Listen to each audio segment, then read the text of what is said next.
A millionaire is devastated to discover that her husband squandered her entire fortune on a mistress, shattering the life she once knew. As she struggles to rebuild herself, supported by the unconditional love of her children, she decides to uncover the truth.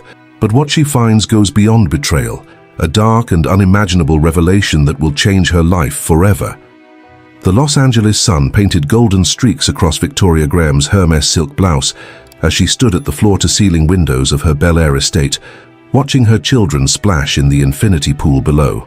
At 42, she embodied the quintessential California success story, old money polished to a modern shine, with an MBA from Stanford and a reputation for turning her family's investment firm into a powerhouse of sustainable technology ventures. Mrs. Graham, the caterers need your approval for tonight's menu. Maria, her household manager for the past decade, appeared silently at her side, iPad in hand. Victoria nodded, her Cartier watch catching the light as she scrolled through the proposed 7-course menu for her husband Daniel's 50th birthday celebration. "The Wagyu from Japan arrived?" she asked, her green eyes scanning the screen. "This morning. Chef Bernard is particularly excited about pairing it with the 82 Chateau Lafite Rothschild from Mr. Graham's collection." Victoria smiled, though something flickered in her chest, an unease she couldn't quite name. Daniel had been oddly insistent about having access to the wine cellar's inventory lately. She brushed the thought aside. Perfect. And the flowers? White orchids throughout, as requested. The arrangements from Jeff Leatham just arrived. Below, 13-year-old Gavin's laughter echoed across the manicured grounds as he dodged his sister's splash attack. Alice, at 16, was the spitting image of Victoria at that age. Same honey-blonde hair and determined set to her jaw, though her daughter's eyes held a sharpness Victoria hadn't developed until much later in life. "Mom," Alice called up, waving. "Come join us. You've been obsessing over this party for weeks." Victoria waved back, her smile genuine despite the weight of orchestrating the perfect evening. This was what she did. Created beautiful moments, maintained the facade of flawless family life that the Graham name demanded. The party would host 300 of LA's elite, entertainment executives, tech entrepreneurs, old money families who'd known the Grahams for generations. "The guest list?" she asked Maria, though she'd memorized it weeks ago. "Final count is 312. Senator Matthews confirmed this morning and—" Maria hesitated, something unusual for her typically unflappable manner. "Ms. Chen's office called. She'll be attending with her full team." Victoria's hand stilled on the iPad. Sophia Chen, the aggressive young CEO of a rival investment firm, had been making waves in their circles lately. More notably, she'd been appearing at an unusual number of events where Daniel was present. Did Daniel add her to the list? "Yes, Mrs. Graham, last week." Victoria handed back the iPad, her manicured nails clicking against the screen. "Thank you, Maria, that will be all." Alone again, Victoria watched her children, their carefree afternoon a contrast to the growing knot in her stomach. The Graham family estate sprawled around them. 8 acres of precisely maintained grounds. The modern mansion a statement in glass and steel that had been featured in Architectural Digest just last year. Every detail was perfect, controlled, just as Victoria had orchestrated their lives to be. She reached for her phone, scrolling to Daniel's message thread. Their exchanges had grown increasingly brief lately, logistics about schedules, quick updates about meetings running late. Gone were the playful texts and intimate photos that had once punctuated their days. "Mrs. Graham?" This time it was Thomas, their security chief. "There's a situation with the guest entrance for tonight. Some of the new scanners are giving unusual readings. I'd like to run some tests before the event." Victoria nodded, already shifting into problem-solving mode. "Show me." As they walked through the house, their footsteps echoing on Italian marble, Victoria caught glimpses of their life in the art on the walls. Family portraits in Capri, candid shots of ski trips to Gstaad, the children growing up surrounded by privilege and purpose. She'd worked hard to create this reality, to maintain the Graham legacy while building something uniquely her own. The security center was a state-of-the-art command room hidden behind what appeared to be a wine cellar. Thomas pulled up the scanner data, but Victoria's attention caught on one of the security feeds, Daniel's private office. The door was closed, unusual for this time of day, when he was typically at the firm's downtown headquarters. "Can you enhance that feed?" Thomas complied, and Victoria's breath caught. Through the window's reflection, she could make out Daniel at his desk, head bent close to someone else's. The angle made it impossible to see who, but the intimate posture was unmistakable. "Mrs. Graham?" Thomas's voice seemed to come from far away. "About the scanners?" "Yes, of course." Victoria straightened, compartmentalizing as she'd been trained to do since childhood. "Run whatever tests you need. I want everything perfect for tonight." "Perfect." The word echoed as she made her way back through the house, past the teams of staff preparing for the evening's celebration.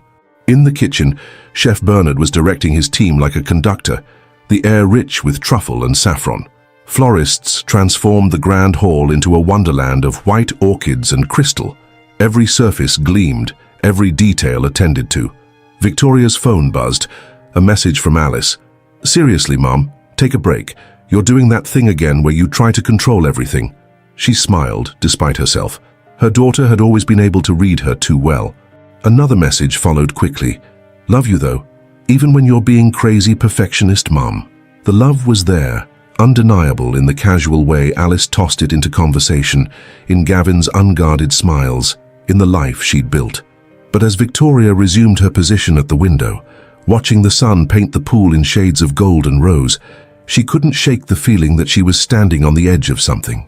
The perfect life she'd orchestrated was about to shatter, and all her careful control couldn't stop what was coming. Her reflection stared back at her from the window. Designer clothes, perfect makeup, not a hair out of place. The image of success, of having it all. But in the growing shadows of the late afternoon, she could see something else in her own eyes. The first cracks in the perfect illusion. The party would start in 4 hours. Victoria Graham, master of maintaining appearances, smoothed her blouse and turned away from the window. She had a role to play after all, and she would play it perfectly, even as she felt the ground beginning to shift beneath her Louboutin heels. Little did she know by midnight, the careful facade of her perfect life would lie in ruins at her feet, and the real story of Victoria Graham would finally begin. The baccarat crystal flute shattered when it hit the marble floor, champagne spreading like blood across the pristine surface. The 300 guests at Daniel Graham's 50th birthday celebration fell silent, all eyes drawn to the couple standing at the center of the grand hall. "How long?" Victoria's voice cut through the silence, steady despite the trembling in her hands. The email she'd discovered just moments ago on Daniel's carelessly unlocked iPad still blazed in her mind. Intimate exchanges, financial transfers, carefully orchestrated deceptions spanning years. Daniel's carefully maintained facade cracked for just a moment before he recovered, reaching for her arm. "Victoria, darling, let's discuss this privately." She stepped back, the orchid arrangements towering around them like silent witnesses. "How long?" "Mrs. Graham," Sophia Chen's voice came from behind her, smooth as silk and sharp as a blade. "Perhaps we should take this conversation somewhere more discreet." Victoria turned slowly, taking in the younger woman's perfectly tailored Chanel dress, the possessive way she stood slightly behind Daniel. The pieces clicked into place with devastating clarity. The late meetings, the wine cellar inventory, the mysterious financial discrepancies she'd noticed but dismissed. "Discreet," Victoria laughed, the sound echoing off the vaulted ceilings. "Like the discreet way you've been embezzling from my family's company? Or the discreet way you've been sleeping with my husband?" Gasps rippled through the crowd. Senator Matthews began ushering his wife toward the door, while smartphones appeared like fireflies in the dimly lit space. "Mom?" Alice's voice cut through the chaos. She stood at the top of the grand staircase, Gavin beside her, both still in their party clothes. The devastation on their faces made Victoria's heart constrict. "Security," Daniel snapped. "Escort my wife to her room. She's clearly had too much to drink." Thomas, the head of security, didn't move. His eyes met Victoria's, and in that moment, she knew he'd suspected something too. "The only person being escorted anywhere," Victoria said, her voice carrying to every corner of the room, "is you, Daniel, to the police station." She turned to address the stunned crowd. "Ladies and gentlemen, I apologize for the dramatic end to the evening, but I've just discovered that my husband and Ms. Chen have been orchestrating a rather elaborate fraud scheme involving Graham Investments' client funds." Daniel's face went from red to white. "You're making a fool of yourself." "No, you did that all on your own." Victoria pulled out her phone, sending a pre-prepared email with a single click. The SEC has been notified, along with the FBI's Financial Crimes Division. I've been gathering evidence for weeks, ever since I noticed the irregularities in our Cayman accounts. Sophia Chen's composure finally cracked. You're bluffing. Am I? Victoria turned to her longtime friend and Graham Investments Chief Legal Officer, Rebecca Martinez, who emerged from the crowd with a thick folder. The paper trail is quite fascinating. Would you like to see how many zeros you're going to be responsible for? The sound of sirens in the distance grew louder. Daniel lunged for Victoria's phone, but Thomas intercepted him smoothly, pinning his arms behind his back. Dad? Gavin's voice trembled. What's happening? Daniel's struggle ceased at the sound of his son's voice. For the first time that evening, real emotion crossed his face. Gavin, Alice, I can explain everything. Save it for your lawyer, Rebecca said, her Latina features set in grim determination. Victoria, the FBI team is 2 minutes out. The company's board has been notified, and they're convening an emergency session. Alice descended the stairs, her teenage bravado cracking as she reached her mother's side. Did you know about any of this? Victoria pulled her daughter close, reaching out for Gavin, who hadn't moved from the top of the stairs. No, sweetheart, but I suspected something was wrong. That's why I started investigating. You'll regret this, Sophia hissed, as FBI agents began flooding into the grand hall. You have no idea what you're dealing with. Victoria met her rival's gaze steadily. Actually, Ms. Chen, I know exactly what I'm dealing with. You see, while you were busy trying to destroy my family, you forgot one crucial detail. I'm not just Daniel's wife. I'm a Graham, and Grahams protect what's ours. As the agents led Daniel and Sophia away in handcuffs, Victoria felt a presence at her side.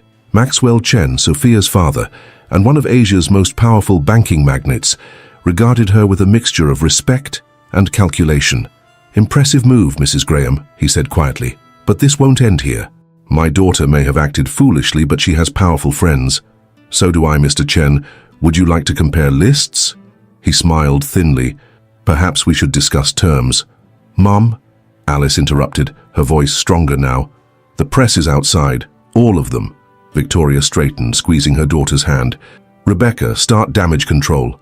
Thomas, get the children to the safe room. Mr. Chen, my lawyers will be in touch.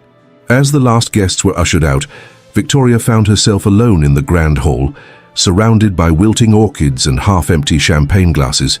The click of heels on marble announced Maria's approach. The children are secure, her household manager reported. But Alice is demanding answers. She deserves them. Victoria sank onto a nearby chair, finally allowing herself to feel the weight of what had just happened. They both do. There's something else. Maria hesitated. Before the police took him, Mr. Graham managed to transfer a significant amount of money. The accounts, they're empty. Victoria closed her eyes, remembering the day she'd first walked into this house as Daniel's wife, young and in love and certain of their future. How much? Everything, Mrs. Graham. The personal accounts, the trust funds, even the foundation's endowment. All we can trace so far is a series of transfers to offshore accounts. He's been planning this, Victoria realized. The party, the drama with Sophia, it was a distraction. He needed everyone watching the scandal while he cleaned out the accounts. What do we do? Victoria stood, smoothing her Valentino gown. We fight. Call Nicholas Smith. Maria's eyes widened. The recluse? Victoria. He hasn't taken a meeting in years. Not since the scandal with his own family's company. He'll take this one. Victoria's voice hardened. Because he knows exactly what it's like to be betrayed by someone you trusted. And because he owes me a favor. In the distance, camera flashes lit up the night like lightning, reporters clamoring at the gates of the estate. Victoria could already imagine the headlines. Graham family empire in chaos. Billion-dollar betrayal. Society's perfect couple's perfect lie. Mrs. Graham, Thomas reappeared. There's a situation with the press. They're claiming they have evidence. Recordings of conversations between Mr. Graham and Ms. Chen. Things that implicate others in the company. Victoria's laugh was hollow. Of course they do. Daniel always did love an audience. She turned to Maria. Get me Nicholas Smith on the phone. Now. And call Judge Harrison. We need emergency injunctions before Daniel's friends in the media can spin this their way. And the children? Victoria's mask slipped for just a moment, revealing the pain beneath. Tell them their mother is about to show them what a Graham is really made of. As she climbed the stairs to face her children, Victoria caught her reflection in one of the many mirrors lining the hall. Her makeup was still perfect, her posture regal, but her eyes held something new, a dangerous glint that would have made Daniel think twice about betraying her, had he bothered to really look at the woman he'd married. The night wasn't over yet, and Victoria Graham was just getting started. In her private study, as she prepared to face the storm that was coming, Victoria's phone lit up with a text from an unknown number. Heard you're in trouble. Good. Now we can discuss that proposition I made 5 years ago. NS. Nicholas Smith was coming out of the shadows, and with him, secrets that would shake Los Angeles society to its core. But first, Victoria had to face her children and tell them the truth, not just about their father's betrayal, but about the Graham legacy and the real reason Nicholas Smith had disappeared from public life half a decade ago. The game was changing, and Victoria finally understood the true stakes. This wasn't just about money or betrayal anymore. This was about power. Who had it, who wanted it, and what they were willing to do to keep it. And Victoria Graham was done playing by anyone else's rules. The glass elevator of the Century Plaza penthouse rose silently through the Los Angeles dawn, carrying Victoria Graham to a meeting that would change everything. 3 weeks had passed since Daniel's betrayal had exploded their lives, and the media frenzy had only intensified.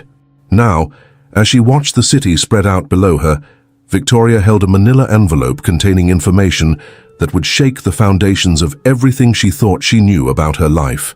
Mrs. Graham, Nicholas Smith's assistant, greeted her as the elevator doors opened directly into the penthouse foyer. Mr. Smith is waiting in the library. Victoria followed the assistant through the minimalist space, noting the careful absence of personal photos or artifacts, a man who lived like a ghost in his own home. The library, however, was different. Dark wood panels lined the walls, and floor-to-ceiling windows offered a panoramic view of the city waking up below. Nicholas Smith stood with his back to the door, a tumbler of amber liquid in his hand, despite the early hour. At 45, he cut an imposing figure, tall with silver threading through his dark hair, and the kind of presence that filled a room without effort. "The prodigal princess falls from grace," he said without turning. "Tell me, Victoria, did you ever question why I warned you about Daniel 5 years ago?" Victoria placed the envelope on his desk. "I found these in a safe deposit box Daniel kept secret. I think you'll find them interesting." Nicholas finally turned, his steel-grey eyes studying her face before reaching for the envelope. As he reviewed the contents, his expression darkened. "Where did you get these?" "From the same place you got your information about the Chen family's involvement in your company's collapse." Victoria moved to the window, watching his reflection. Daniel wasn't just stealing from Graham Investments. He was orchestrating a much larger scheme, wasn't he? One that started with destroying Smith Industries 5 years ago. "Clever girl." Nicholas set down the papers. "But you haven't figured it all out yet." "Then enlighten me." He moved to stand beside her at the window. "Your father and mine were more than just business rivals, Victoria. They were brothers." The world tilted on its axis. Victoria gripped the window frame. "That's impossible. My father was an only child.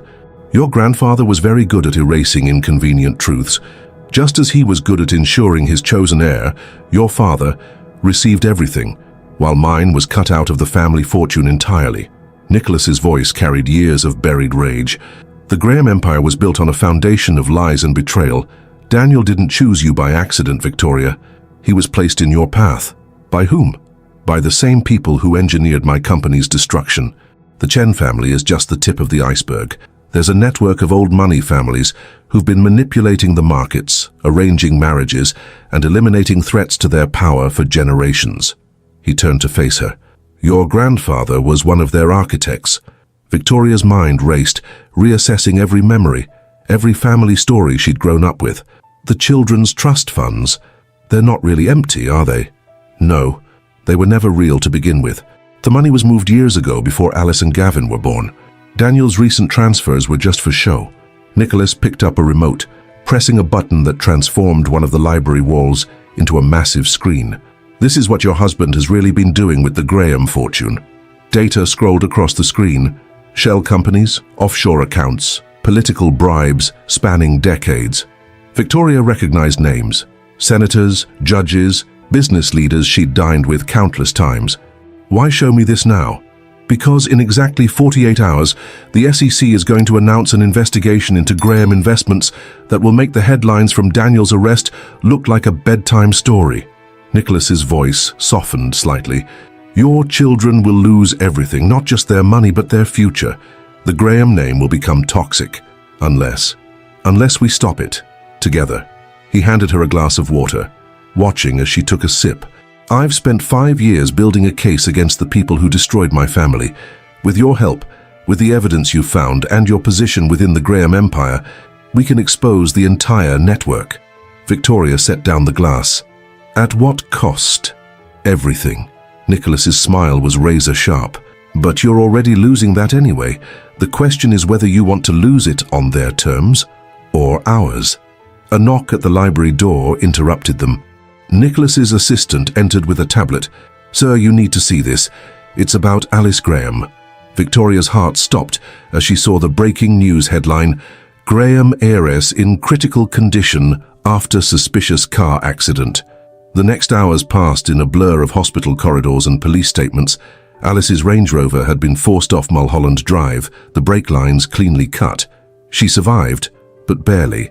As Victoria sat by her daughter's hospital bed, watching machines monitor her daughter's vital signs, Nicholas's words echoed in her mind.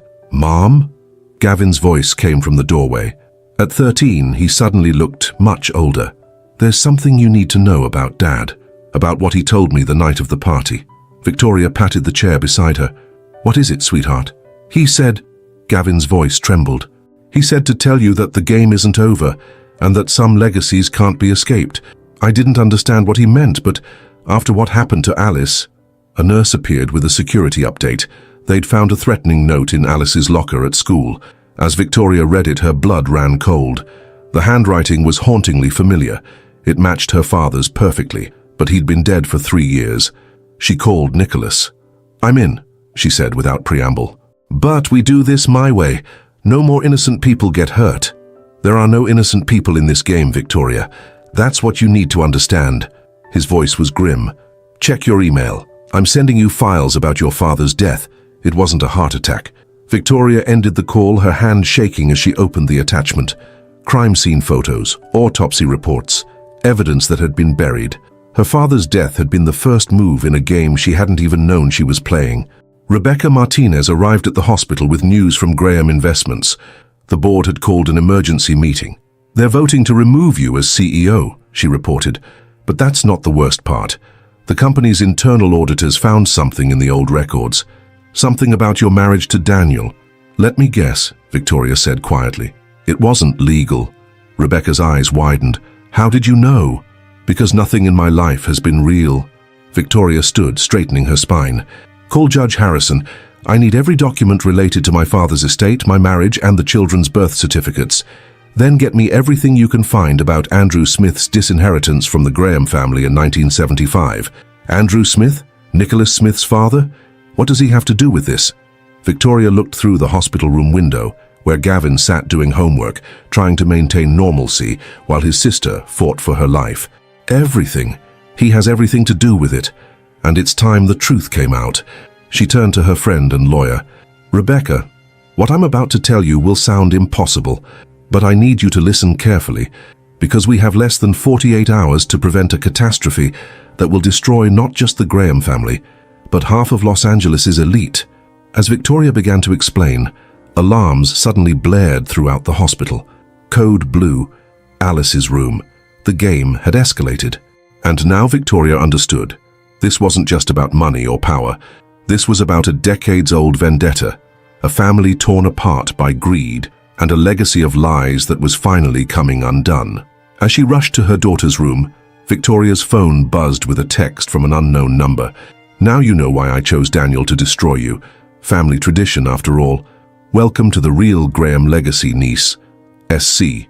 Sophia Chen wasn't just Daniel's mistress or a corporate rival. She was family.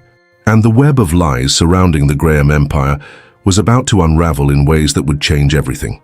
Victoria had wanted the truth. Now she had it.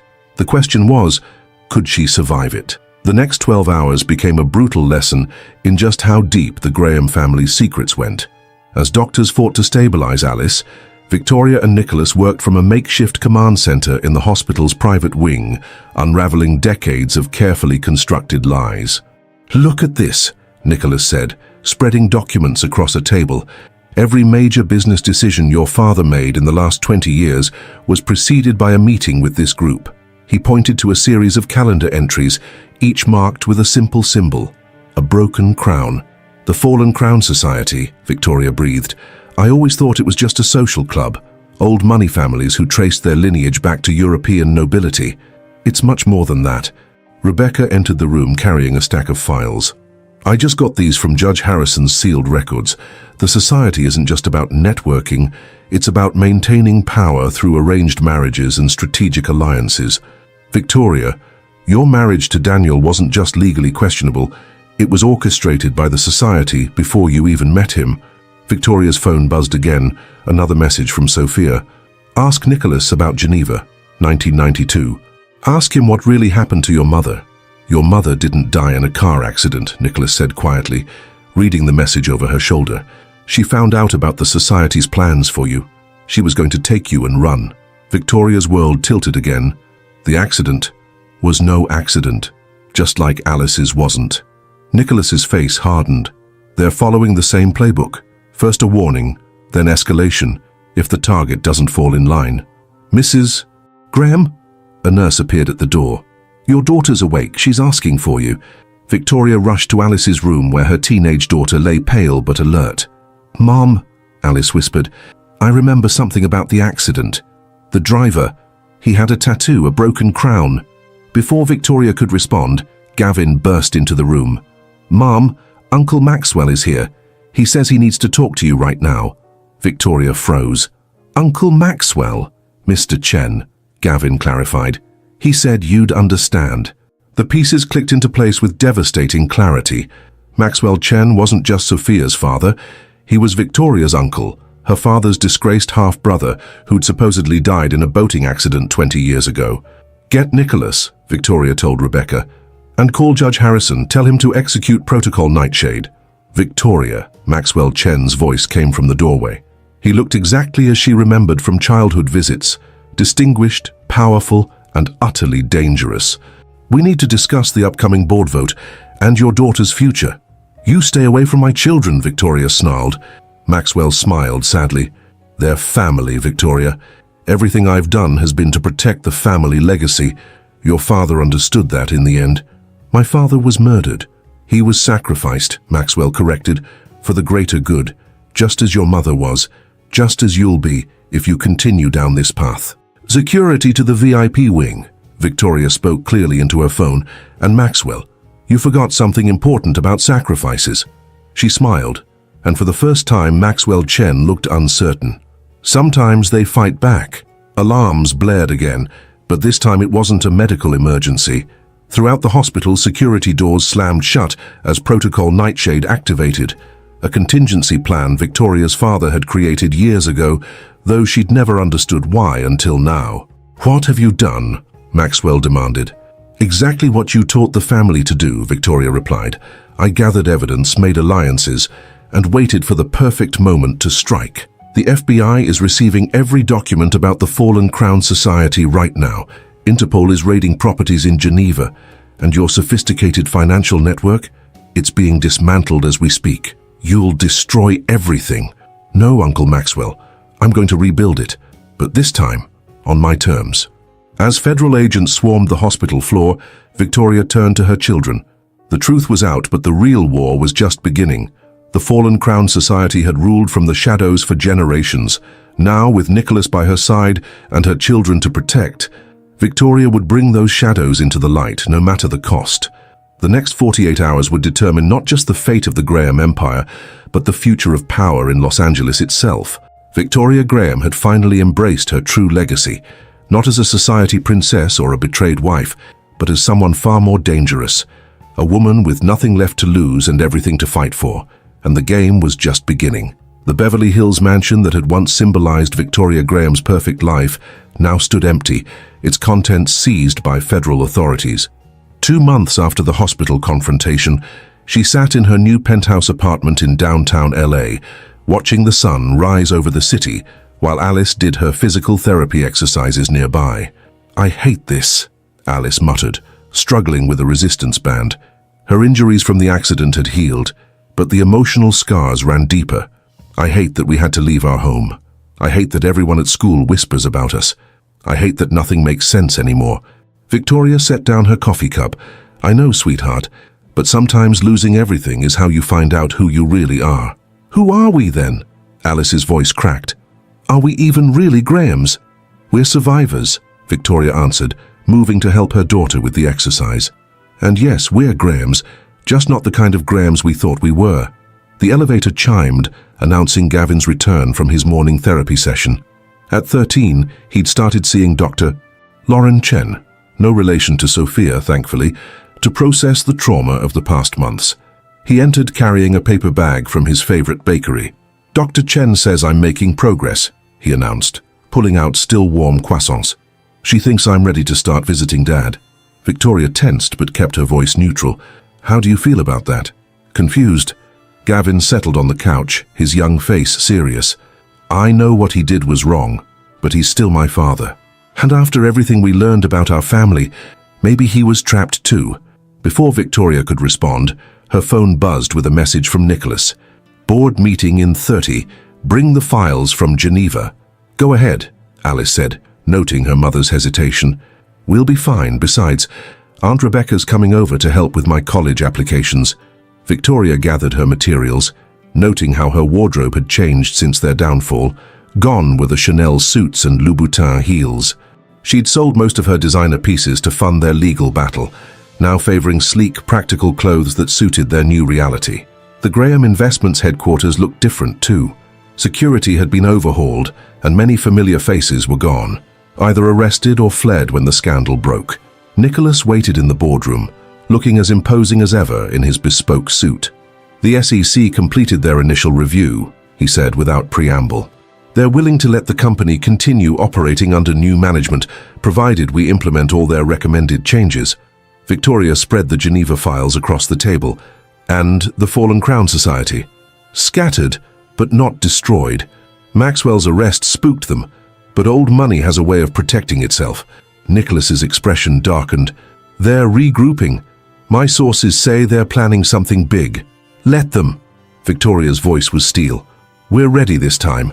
The board meeting was tense but productive. Victoria's plan to restructure the company was approved, though several old guard members resigned in protest. As they left, Nicholas held her back. "There's something else you need to see." He led her to his private office where a wall of monitors displayed surveillance footage. This was taken yesterday at San Quentin. Victoria watched as Daniel met with visitors, faces she recognized from the society's inner circle. "So they're still working with him." "It's worse." Nicholas zoomed in on documents being passed. "They're planning to have him released. The judge who's reviewing his case? His daughter just got engaged to Maxwell Chen's nephew." Victoria's laugh was bitter. "Of course. The game never ends, does it?" "It does if we end it." Nicholas turned to face her. "But I need to know you're ready for what that means." "Really ready."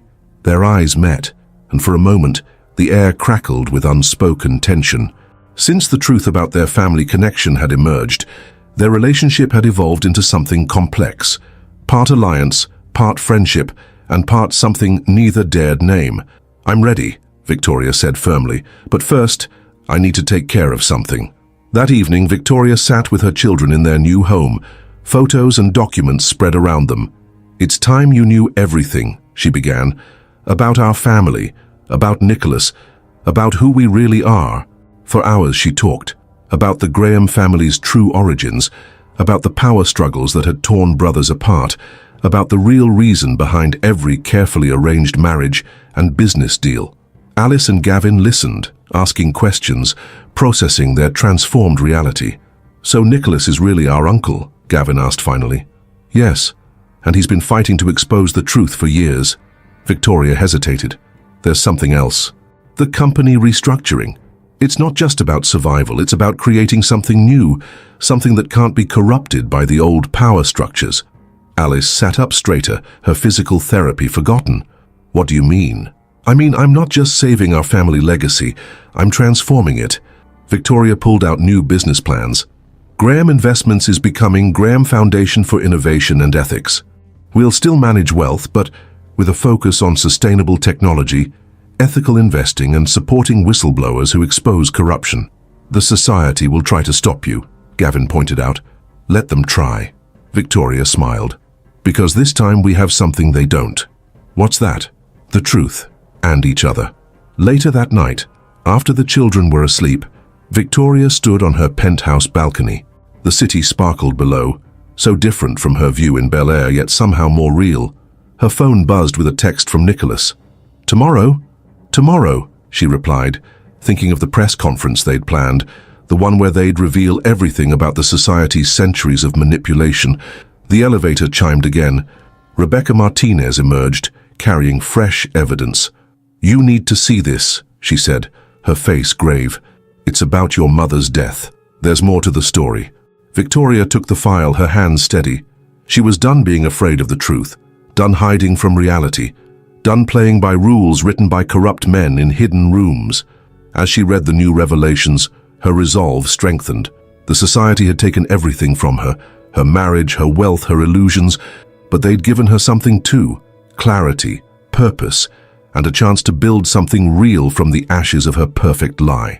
Across the city, in his Century Plaza penthouse, Nicholas Smith raised a glass to the night sky.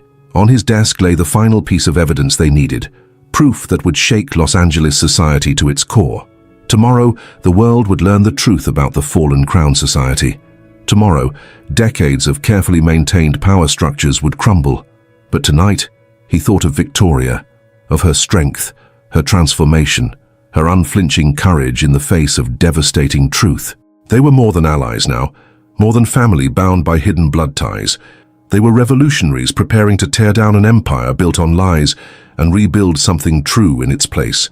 The game was changing, and this time, the rules would be written by those who had survived the fall. In her downtown penthouse, Victoria tucked the new file away and checked on her sleeping children one last time. Alice's face was peaceful, Gavin's breathing steady. They were changing too, growing stronger, wiser, more resilient. The perfect life she'd tried to give them had been a beautiful lie. But this new life, built on truth and hard-won wisdom, this was real. Tomorrow would bring new battles, new revelations, new challenges. But Victoria Graham was ready. She'd lost everything that once defined her, only to find her true self in the wreckage. She was no longer the society princess, the perfect wife, the guardian of appearances. She was something far more dangerous, a woman reborn with nothing left to lose and a legacy to reclaim. And this time she would build it on a foundation of truth, no matter how many shadows she had to drag into the light.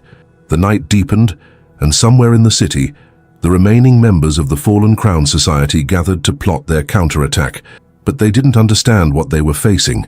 They thought they were fighting a desperate woman trying to save her family's name. They were wrong. They were facing a Graham, not the kind they'd created and controlled for generations, but the kind they'd always feared, one who knew the truth and wasn't afraid to use it. Tomorrow would change everything. But tonight, Victoria Graham stood guard over her sleeping children, ready for whatever dawn would bring. She'd learned the hardest lesson of all. Sometimes you have to lose your crown to find your power, and she was just getting started. The next morning brought a fresh set of challenges.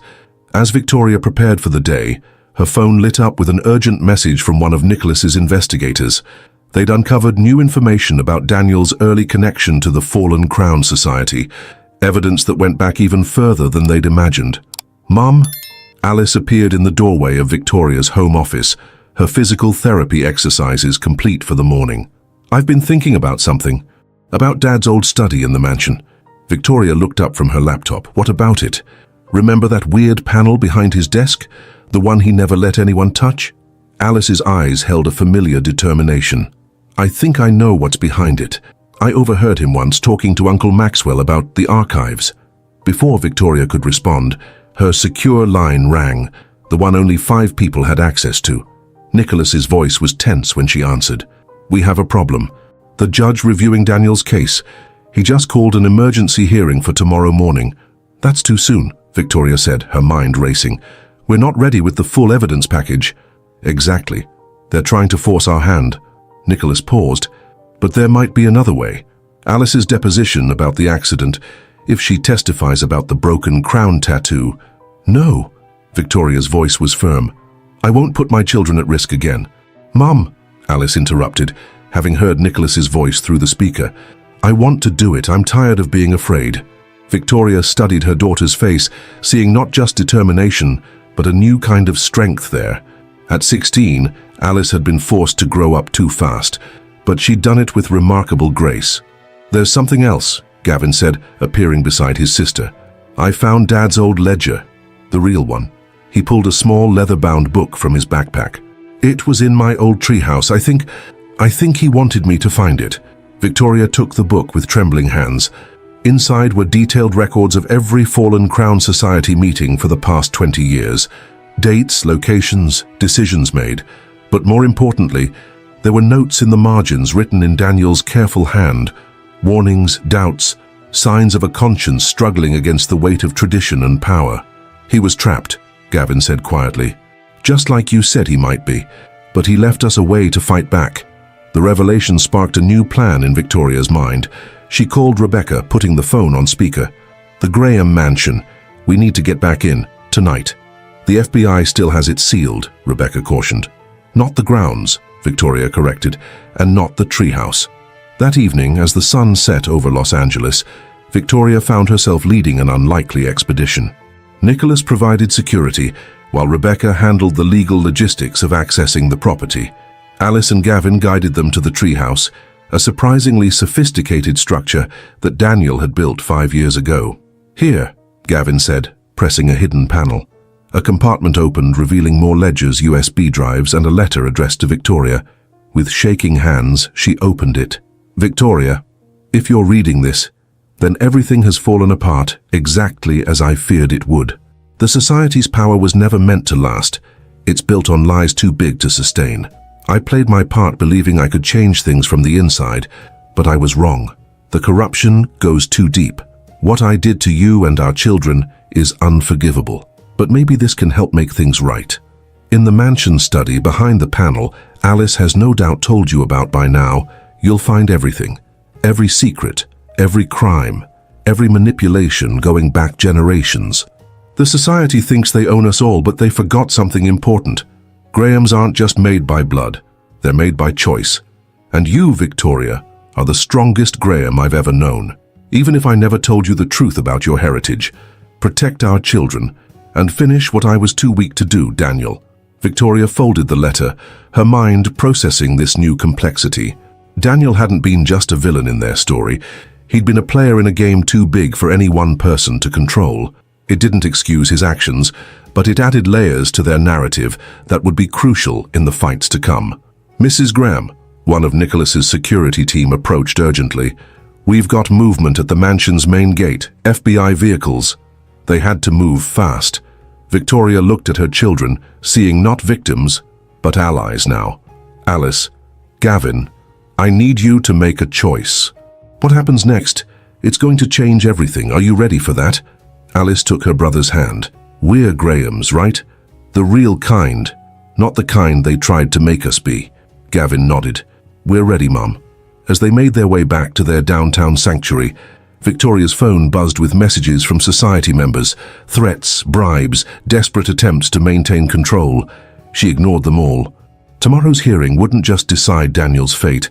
It would be the beginning of a new chapter in the Graham legacy. In her penthouse that night, Victoria gathered her team.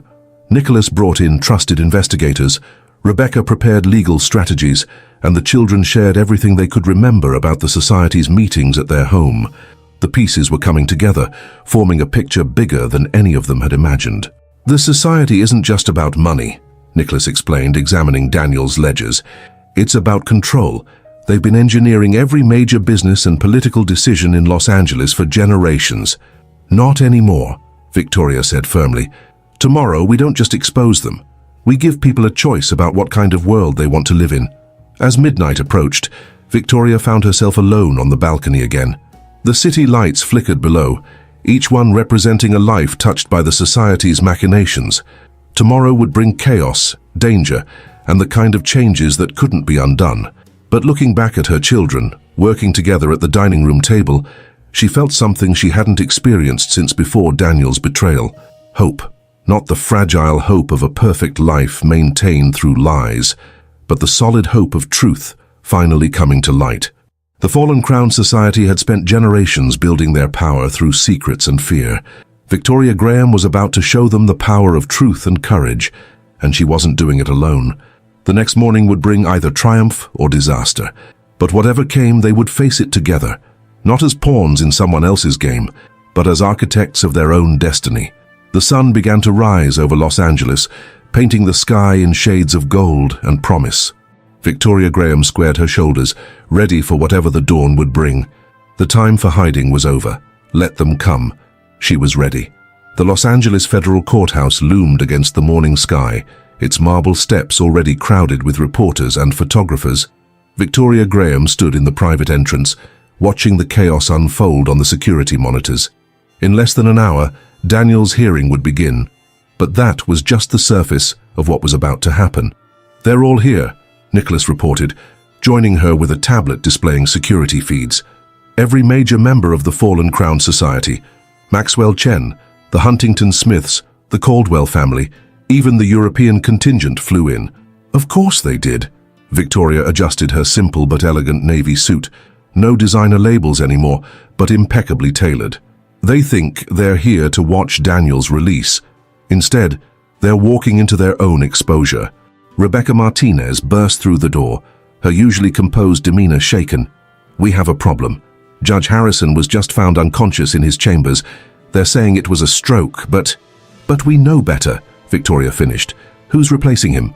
"Judge Elena Caldwell." Victoria's blood ran cold. The Caldwells were founding members of the society, their influence stretching back generations. They're not even trying to be subtle anymore. "Mum?" Alice appeared, dressed formally for her testimony, Gavin at her side. "Something's wrong with the evidence files. All the copies we made, they're corrupted." Before Victoria could respond, her phone buzzed with a message from an unknown number. "Did you really think we'd let you destroy everything we've built? Check the news." Nicholas was already pulling up breaking news on his tablet. The headlines made Victoria's heart stop. Graham heiress accused of fabricating evidence. Secret recordings reveal conspiracy to frame Daniel Graham. FBI investigating Victoria Graham for corporate espionage. "They're trying to discredit you before you can expose them," Nicholas said grimly. "But they don't know about Daniel's ledger or what we found in the treehouse." "No," Victoria said slowly, a new understanding dawning. "They do know. They've always known. This isn't just about stopping us, it's a trap. They wanted us to find those things." The courthouse suddenly plunged into darkness, emergency lights casting eerie shadows. Security radios crackled with confusion and orders. When the main lights returned 30 seconds later, Victoria's phone lit up with urgent messages from their team members throughout the building. "The secure server room. Someone accessed it during the blackout," Rebecca reported. "All our backup files." "Gone?" Nicholas confirmed. "They've wiped everything." Victoria looked at her children, seeing the fear creeping back into their eyes.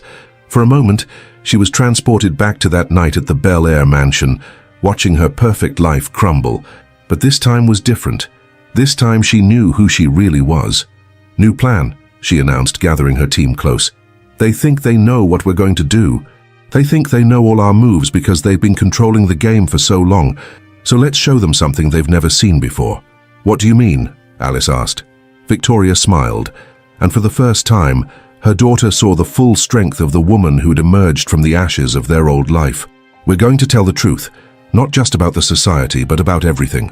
No evidence, no files, no recordings, just pure, unvarnished truth. They'll destroy us," Rebecca warned. "No," Nicholas said, understanding dawning in his eyes. "They can't, because Victoria's not just going to expose them, she's going to confess." The next hour unfolded like a carefully orchestrated symphony of chaos. As Judge Caldwell took her seat, the courtroom was packed with society members, media, and curious onlookers. Daniel was brought in, wearing an expensive suit and a confident smile that faltered when he saw Victoria's expression. "Your Honor," Victoria said, standing before Judge Caldwell could begin the proceedings. "I request permission to make a statement." "Mrs. Graham, this is highly irregular. It's about the society," Victoria continued calmly. "About the fallen crown. About everything." The courtroom erupted in whispers. Maxwell Chen half rose from his seat, but Victoria's voice cut through the chaos like a blade. "I am a Graham by blood and by marriage. I have benefited from a system of corruption and control that has shaped this city for generations. And I am here to confess to every crime, every manipulation, every lie, including the ones that implicate me personally." Judge Caldwell's gavel cracked against the bench. "Mrs. Graham, you will cease this inappropriate—" "Your Honor," Nicholas stood. "As a federal witness in an ongoing RICO investigation, Mrs. Graham has the right to make this statement." Victoria saw the flash of fear in the judge's eyes. They hadn't known about the RICO investigation, the one piece of truth they hadn't managed to uncover. For the next hour, Victoria laid bare the entire history of the fallen Crown Society. She named names, detailed operations, and exposed decades of manipulation. But more importantly, she did something none of them expected. She implicated herself. "I knew about the illegal trades," she admitted. "I suspected the truth about my mother's death. I chose to look the other way because the privilege and power were more comfortable than the truth. My hands aren't clean. None of ours are. But that ends today." As she spoke, Alice and Gavin distributed copies of a document to every person in the courtroom. Not Daniel's ledger or the corrupted files, but something far more powerful. Their own sworn testimonies detailing everything they'd witnessed growing up in the heart of the society's world. "Your Honor," Rebecca stepped forward, "we submit these statements as evidence along with my own testimony as a long-time legal advisor to the Graham family. Additionally, we have similar statements from 23 other witnesses, all notarized and submitted to federal authorities this morning." The society members began to shift uncomfortably. This wasn't the technical evidence they'd managed to corrupt or steal. These were human stories, personal testimonies that couldn't be erased with a computer hack or a convenient accident. Victoria turned to face the gallery, meeting the eyes of each society member. "We can fight this out in court. We can spend years destroying each other with revelations and counter-revelations. Or we can do something the society has never done in its entire history. We can choose to be better." Daniel stood suddenly. "I request permission to address the court." Judge Caldwell, her composure cracking, nodded. "Everything my wife has said is true," Daniel began, his voice carrying centuries of hidden weight. "The society took a sacred trust, the responsibility of power and wealth, and corrupted it into something monstrous. I thought I could change it from within. I was wrong." He turned to Victoria. "I betrayed you in ways that can never be forgiven, but you've given me one last chance to do what I should have done years ago. Tell the truth." From his suit pocket, he withdrew a small device. "This contains the real records, everything the society has done for the past 50 years. Not copies, not corrupted files, but the original data. I've kept it hidden since the night of my arrest, knowing they would try to destroy everything else." Maxwell Chen lunged forward, but Nicholas's security team was faster.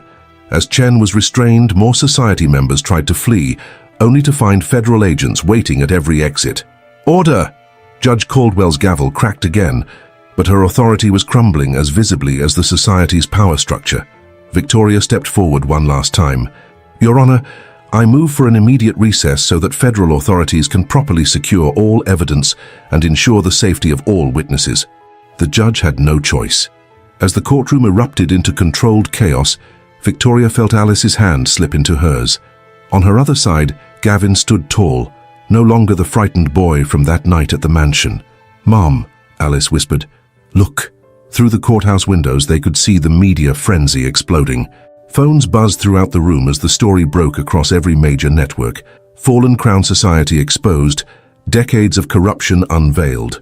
But Victoria wasn't watching the news.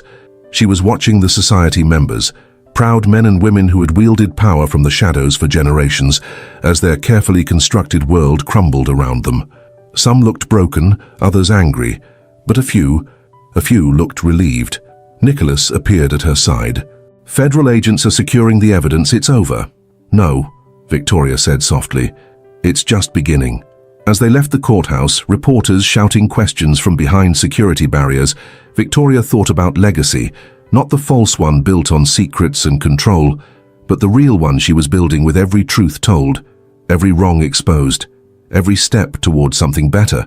Daniel caught her eye as he was led back to custody. For a moment, she saw not the man who had betrayed her, but the idealistic young lawyer who had once dreamed of changing a corrupt system from within. He nodded once, a gesture of acknowledgement, perhaps even respect. Victoria nodded back. Some wounds would never heal, some betrayals could never be forgiven, but understanding was possible. "Where do we go now?" Gavin asked as they reached their car.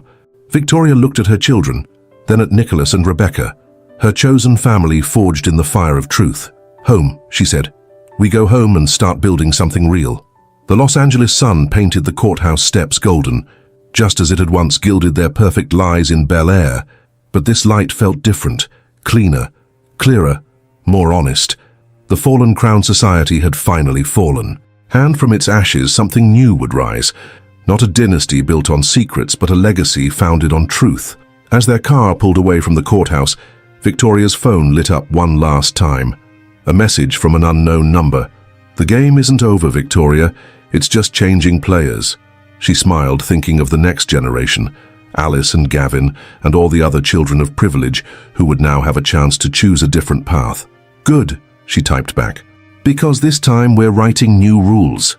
The old crown had fallen, but perhaps, Victoria thought, watching her city spread out before them, that was exactly what needed to happen for something better to grow in its place.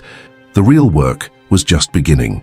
And this time they would build something worth protecting, not with lies and manipulation, but with truth, courage, and the kind of strength that comes from facing your own demons and choosing to be better.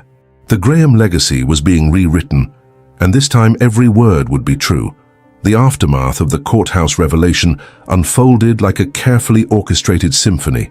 As federal agents swarmed the building, Victoria watched Maxwell Chen being led away in handcuffs, his usual aristocratic bearing crumbling under the weight of reality. "You've doomed us all," he spat as he passed her. "Generations of careful planning, all destroyed because you couldn't accept your place in the hierarchy." Victoria stepped closer, her voice low enough that only he could hear.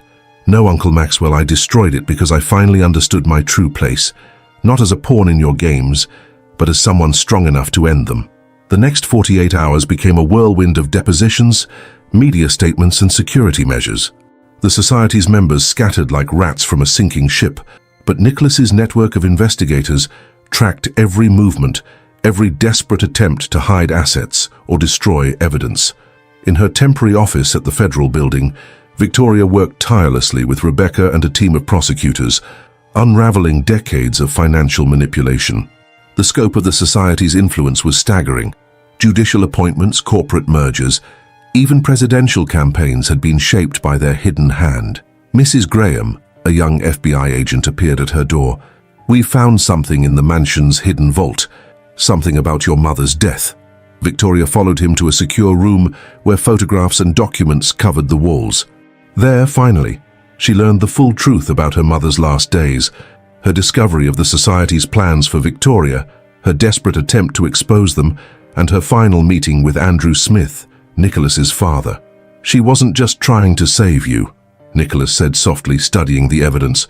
"She was trying to save all of us. The society's power was built on arranging marriages, controlling bloodlines. You were meant to marry me, Victoria. When your mother discovered that plan, they killed her," Victoria finished, "and arranged for me to meet Daniel instead." "The perfect puppet," Daniel's voice came from the doorway. Under federal supervision, he'd been brought in to assist with the investigation. Young, ambitious, seemingly independent, but actually controlled by the society from birth. "That's what they wanted you to be."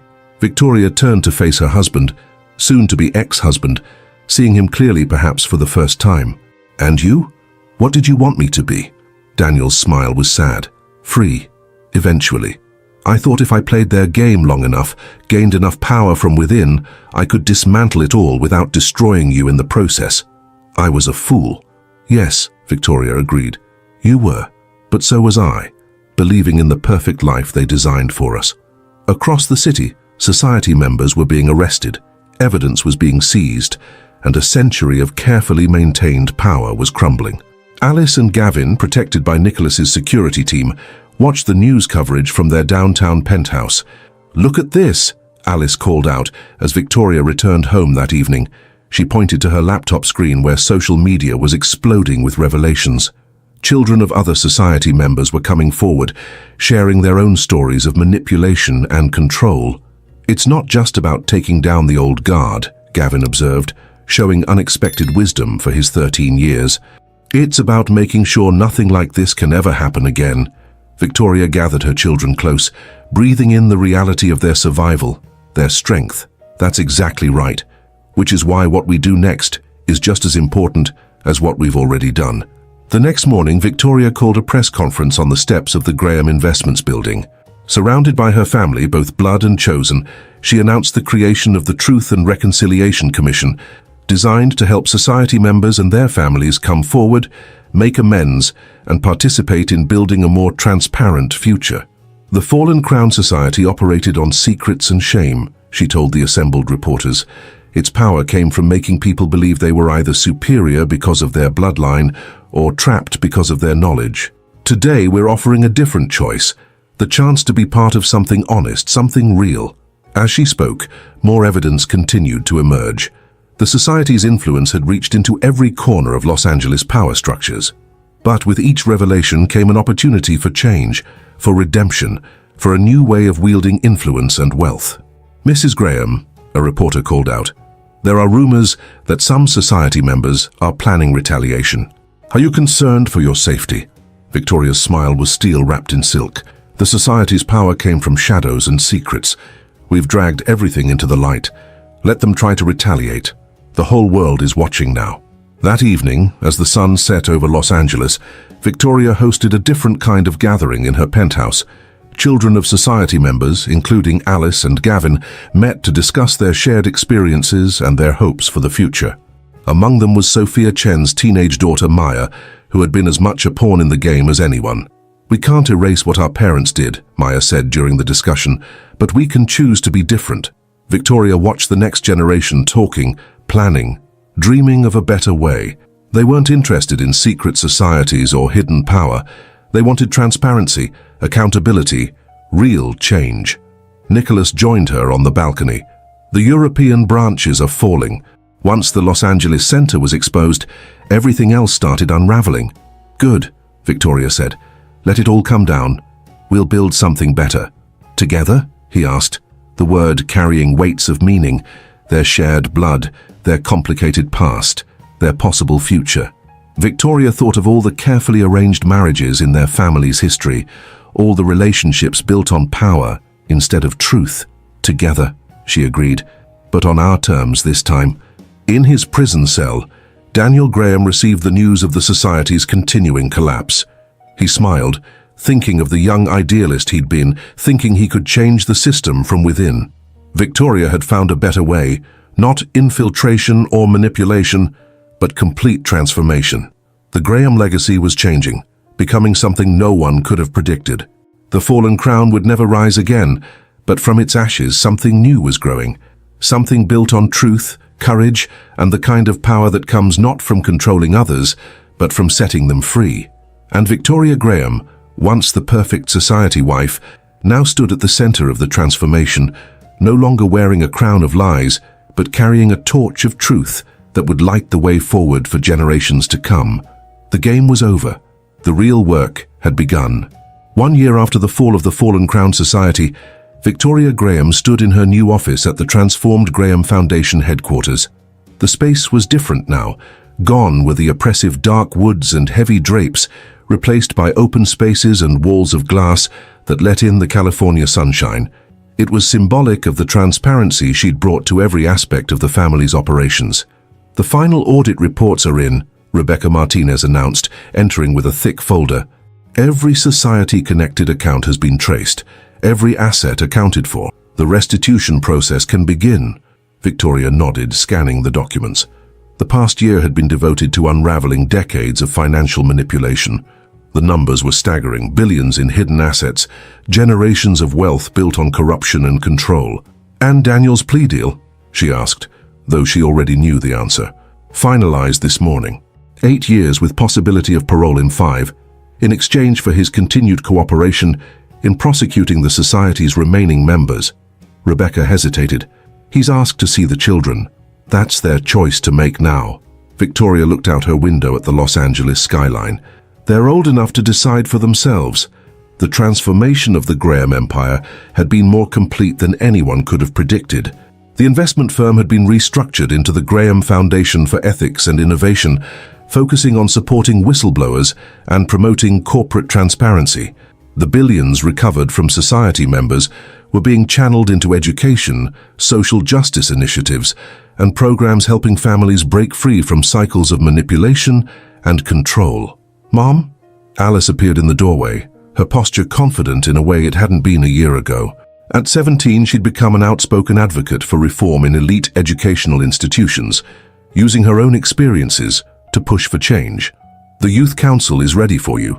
The Graham Foundation Youth Council had been Alice's idea, a way for the children of society members to have a voice in how recovered funds were used and how the future would be shaped.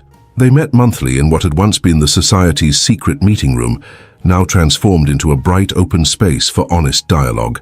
"Before you go," Rebecca interjected, "there's something else. Maxwell Chen is talking." Victoria paused. Her uncle's silence had been a final act of defiance, protecting society members who had escaped the initial wave of arrests. What changed his mind? Maya. Alice smiled, referring to Sophia Chen's daughter, who had become one of her closest friends. "She visited him yesterday. I think he finally understood what the society really cost our families." The meeting with the Youth Council was illuminating. These children of privilege had been raised to inherit a system of control and corruption. Now they were dedicated to dismantling it, using their insider knowledge to prevent similar power structures from forming again. "We've identified 3 more hidden caches of society documents," reported James Huntington Smith, once groomed to be the society's next leader, now its most dedicated opponent. "Properties in Switzerland, the Cayman Islands, and Singapore. Nicholas's team is already on it," Victoria confirmed.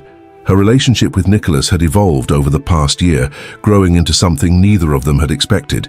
Without the society's manipulations hanging over them, they'd discovered a genuine connection, one built on shared purpose rather than arranged destiny. After the meeting, Victoria found Gavin in the building's new tech hub, where he spent most afternoons working on a project that would have been unthinkable a year ago. An AI system designed to detect patterns of financial manipulation and hidden power structures. "How's it coming?" she asked, watching him code with remarkable focus for a 14-year-old. "Getting there." He showed her a complex diagram. "We're calling it the Crown Scanner. It looks for the kinds of patterns the society used: suspicious property transfers, unusual board appointments, unexplained wealth appearances, everything they did to hide their control." Victoria felt a surge of pride. Her children had taken their trauma and transformed it into purpose, just as she had. "Have you thought about Dad's request?" she asked gently. Gavin's fingers stilled on the keyboard. "Yeah, I think I want to see him. Not to forgive exactly, but to understand. Alice is coming with me." The decision to allow Daniel limited contact had been difficult, but Victoria understood her children's need for answers. Their weekly therapy sessions with Dr. Chen had helped them process their feelings about their father's betrayal and their own unwitting role in the society's schemes. Later that afternoon, Victoria had another important meeting, this one with Sophia Chen, who had recently been released from prison due to her cooperation in dismantling the society's Asian operations. "The Singapore accounts," Sophia began without preamble. "There's more there than just money. There are records going back centuries, arranged marriages, manipulated bloodlines, controlled destinies, everything the society used to maintain their perfect genealogies. And now it's all coming apart." Victoria studied her former rival, seeing not the polished society operative, but a woman who, like her, had been shaped by forces beyond her control. "What will you do now? Help Maya build something better?" Sophia's smile was genuine for perhaps the first time. "She and Alice, they give me hope that the next generation won't repeat our mistakes." The sun was setting when Nicholas arrived for their daily strategy meeting. The Graham Foundation and Smith Industries had merged their reform efforts, creating a powerful force for change in the business world. "The London branch is officially dissolved," he reported. "The last of the old guard has stepped down. But we're seeing something interesting. Younger members are approaching us, wanting to be part of the reformation." "Good," Victoria said. "That's exactly what we hoped for.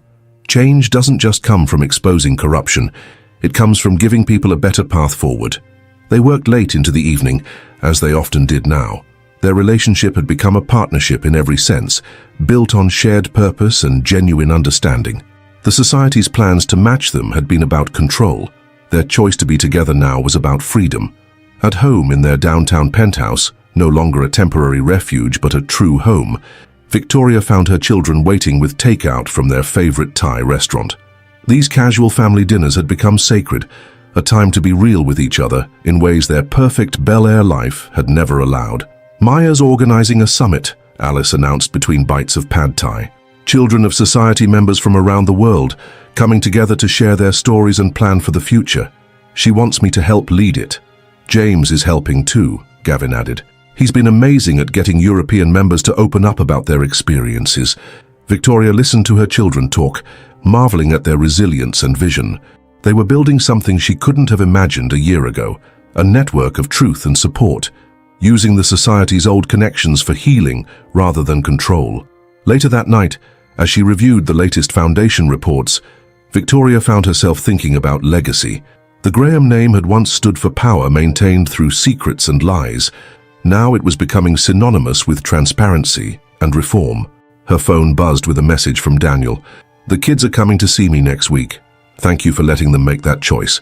And Victoria, you've built something remarkable from the ruins of what I destroyed." She didn't respond, but she saved the message. Their journey, all of them, was about choices now. Choices to heal, to change, to build something better than what they'd inherited. The latest financial reports showed the impact of their work. Billions recovered and redirected to positive causes. Hundreds of whistleblowers supported, dozens of corrupt power structures exposed and dismantled. But the real success couldn't be measured in numbers. It was in Alice's confident voice as she spoke truth to power, in Gavin's determination to use technology for transparency rather than control, in Maya Chen's work to help other society children heal, in the new alliances forming between former rivals, united in the cause of genuine reform. Nicholas found her on the penthouse balcony, standing in her familiar spot overlooking the city. "Thinking deep thoughts? Thinking about crowns," she smiled, "and how much lighter life is without them." He took her hand and they stood together in comfortable silence. The city spread out before them, no longer a chessboard for power games, but a community they were helping to transform. The society had fallen, but something far more powerful had risen in its place. Truth, chosen family, and the kind of legacy that didn't need to hide in shadows. Victoria Graham had lost a crown of lies and found a crown of truth, and discovered that the real power was in choosing to wear neither, but to stand tall in her own authentic strength.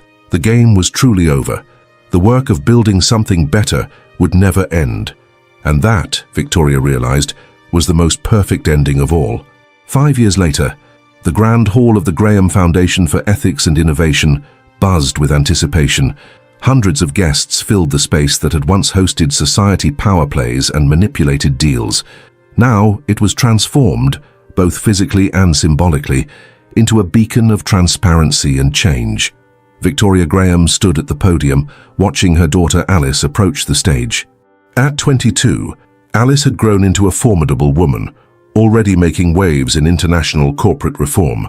Today, she was graduating from Stanford with honors, having written her thesis on dismantling generational power structures. 5 years ago, Alice began her keynote speech. "I stood in this room and watched my world fall apart. What I didn't realize then was that it wasn't falling apart. It was falling into place."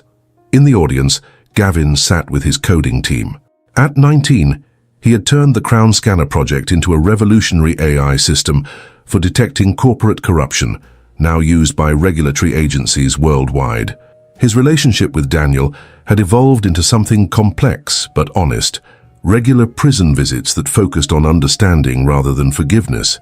Nicholas Smith sat beside Victoria's empty chair, his hand resting on a folder containing their latest joint venture, a global initiative to protect whistleblowers and support corporate reform.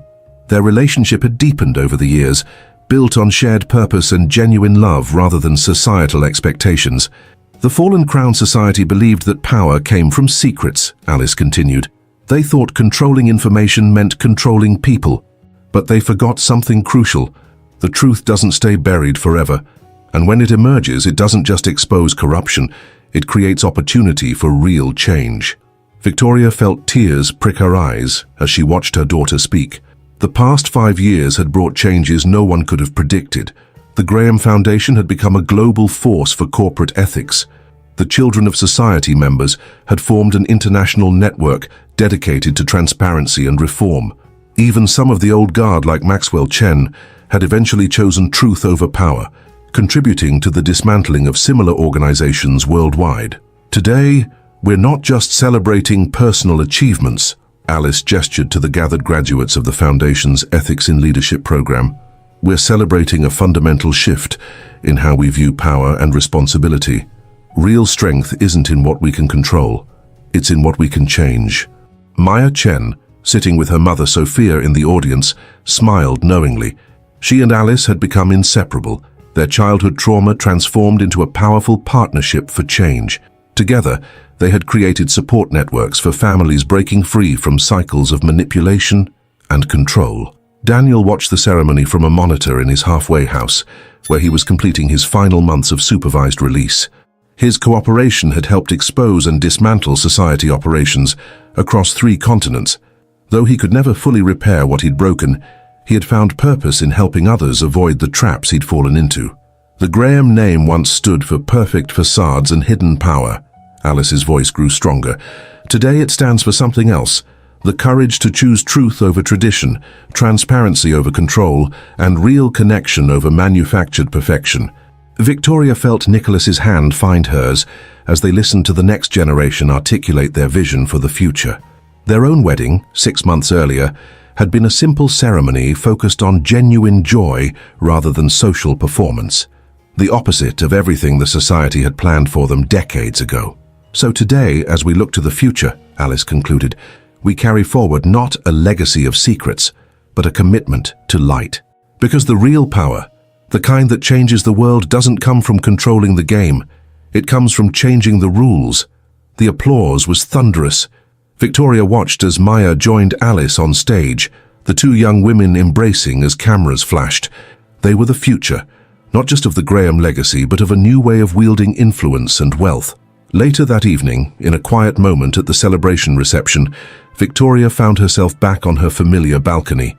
The Los Angeles lights sparkled below, but they no longer seemed to hide shadows and secrets. Instead, they represented possibility, millions of stories unfolding in the open, no longer bound by hidden hands and secret societies. "Mom?" Gavin joined her, his laptop tucked under his arm. "The latest Crown Scanner results are in. We're seeing a 40% decrease in suspicious pattern activity globally.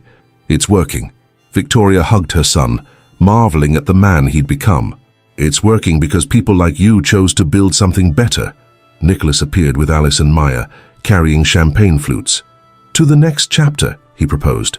"To truth," Alice added. "To family," Gavin said. "To change," Maya smiled. Victoria raised her glass, looking at the people who had become her real strength.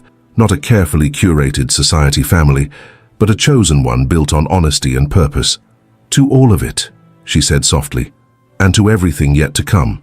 The Los Angeles night wrapped around them like a gentle embrace, so different from the oppressive darkness that had hidden society secrets for generations. The Graham legacy had been transformed, but more importantly, it had helped transform others. The crown had fallen, but something far more precious had grown in its place, a legacy of light, stretching toward a future where power came not from what you could hide, but from what you dared to reveal. And that was the most perfect ending of all, because it wasn't really an ending. It was just the beginning. What did you think of this story? Leave a rating from 0 to 10 in the comments below. We'd love to see your opinion, and give your comment a heart. In the last story, the unexpected took shape. In a world where power hides in the details and appearances are the true game, a successful businessman, accustomed to being the center of attention in boardrooms, decides to break protocol and bring his housekeeper to an important dinner. The choice seems trivial, a mere formality, but when she enters the elegant setting, her silent presence transforms into an unexpected spectacle, leaving everyone in that room completely speechless. But after all, what really happened in that room? Get ready for a twist that will leave everyone stunned. Click on the video appearing on your screen and discover how the power of a single action can change everything. I'll see you there.